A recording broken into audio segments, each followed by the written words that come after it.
भगवते वासुदेवाय. आज मी श्रीमद भगवत गीता आणि श्रीमद भागवत पुराण यातला फरक सांगणार आहे.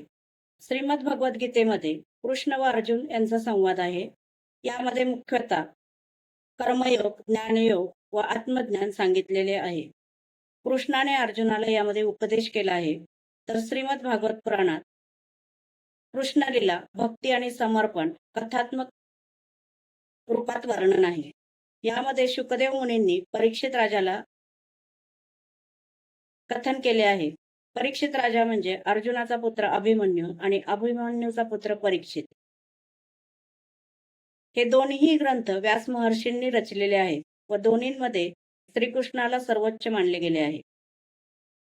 भगवद्गीतेमध्ये एकूण 700 श्लोक आहेत, तर भागवत पुराणमध्ये एकूण 18,000 श्लोक आहेत. म्हणून याला महापुराण देखील म्हटले जाते. भगवद्गीतेमध्ये थेट भगवंतांचे शब्द आहेत, जे तात्विक शिकवण देतात. श्रीमद भागवत पुराण यामध्ये कृष्णाच्या लीला आणि भक्तांच्या कथा असे वर्णन आहे.